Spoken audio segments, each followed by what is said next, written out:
राजकारणाचा आणि कागदाचा विषय आहे. तर कागदाचा विषय आम्ही कधीच मिटू देणार नाही. कारण अण्णा समोर मी कधी बोललेच नाही, कारण तसं अण्णाने आमच्या वेळ येऊ दिली नाही की येऊन बोलण्याच्या अगोदर आमचे कामं झाले. त्याच्यामुळे आम्हाला महिलांना गरज पडली नाही की अण्णा समोर यावं. कारण भाभी सक्षम महिलांसाठी काम करतात. काही असले का आम्ही भाभीला सांगणार.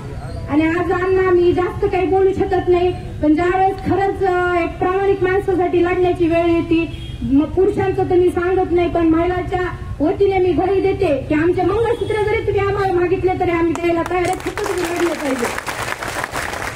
कारण एवढे दिवस म्हणजे असा प्रामाणिक माणूस, ज्यावेळेस बातमी ऐकली अण्णाची त्यावेळेस मन शून्य झालं की आता करायचं का. एवढे फोन अक्षरशः लोक रडायले, वाईट वाटायलं की राजकारणाचा काही विषय नसतो लांबून लांबून, ते लोकांनी SMS केले, फोन केले की नानी असं कसं काय. म्हणजे हे खूप चुकीचं आहे. कारण ह्या माणसांनी आजपर्यंत कुठलीच अपेक्षा केली नाही, नुसतं आणि कामाला महत्व दिलं.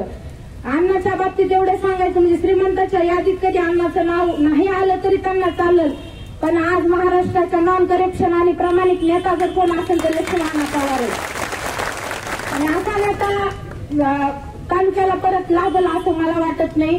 कारण तालुका हा परत अण्णा तुमच्या निर्णयामुळे पारतंत्र्यात जाईल. आणि मला काही जास्त कळत नाही किंवा बोलता येत नाही, पण अण्णा जे आपण खडी वाळू डांबर टाकलेले ना ते रात्रीतून गायब होईल तुमच्या निर्णयामुळे. त्याच्यामुळे अण्णा तुम्ही सगळ्यांना प्रश्न पडलेला असतो, उठत नाही. अरे 5 वाजल्यापासून आमचं पवार घर लोकांच्या फॅमिलीत असतं. महिलांच्या आरोग्यासाठी गीता भाऊंनी अण्णाच्या मदतीने दादांच्या मार्गदर्शनाखाली महिलांसाठी एक क्लास चालू केले. आज 100 ते 150 महिला त्या क्लासमध्ये असतात. महिलांची वेळोवेळी आरोग्य तपासणी असते आणि तिथं म्हणजे 5 वाजता फोन असते, भाभी आमच्या नळाला पाणी आलं नाही, तुम्ही लावा बरं दुसऱ्याला फोन की आम्हाला हे झालं नाही. माझी मुलगी डिलिव्हरी आणली, भाभी डॉक्टरांना फोन करा. तुम्ही लावा ना दुसऱ्या लोकांना, नेत्यांना फोन लावू शकता का तुम्ही पहाटे. म्हणजे अजून कुठलं काम करायचं असतं हेच कळत नाही, काय काम कुठले करायचे असतील. अण्णा तुम्ही हे निर्णय आम्हाला माहिती, आम्ही खूप समजू शकतो, कारण आम्ही घरातले सदस्य, आम्हाला तुमची पण काळजी तितकीच आहे. पण तुम्ही पवार घराण्यातला कुठलाही तुम्ही उमेदवार दिला तर आम्ही तेवढंच म्हणजे आमच्यासाठी देव राहिला आणि तेवढंच तुमच्या मागे राहील. फक्त हे जे आहे का अण्णांनी निर्णय वापस घ्यावं आणि येणाऱ्या तालुक्याच्या विकासासाठी, कारण 10 वर्ष एवढा विकास झालाय ते कधीच झाला नव्हता. तुम्हाला पारतंत्र्यात आम्हाला टाकायचं नसेल तर अण्णा तुम्ही तुमचा निर्णय वापस घ्यावा. आणि मग अशी मोमेडियांचे भाऊ होते, त्यांनी सांगितलं की महिला जर आज खंबीरपणे हिंदू शकते तर खरोखरच हे पवार घराण्याचं श्रेय बरं का. दादागिरी गुंडगिरी कमी झाली आणि आम्ही महिला स्वाभिमानाने काटमारीने फिरू शकतो ते फक्त पवार घराण्यामुळे.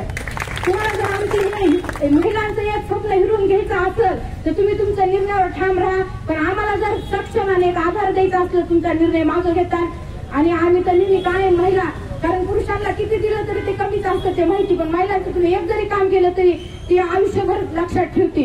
आणि पवार घरानं कधी जातीपातीचं राजकारण केलं नाही की जशी हवा येईल तिकडे पळायचं, ह्यांनी कधीच केलं नाही. 18 पगार जातीला सोबत घेऊन चालणारा जर पोरं असेल तर ते पवार घराणे.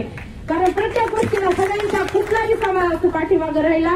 आणि आमची अपेक्षा आहे की अण्णा तुम्ही सदैव असंच आमच्या पाठीमागं राहा. कारण तुम्ही विठ्ठल आहे तर आम्ही तुमचं हे जैन समुदाय भरले आहेत. विठ्ठलाने जर अशी माघार घेतली तर आम्ही कुठं जायचं. त्याच्यामुळे एवढंच विनंती करते की अण्णाला तुमचा निर्णय मागं घ्या आणि थांबते. जय हिंद, जय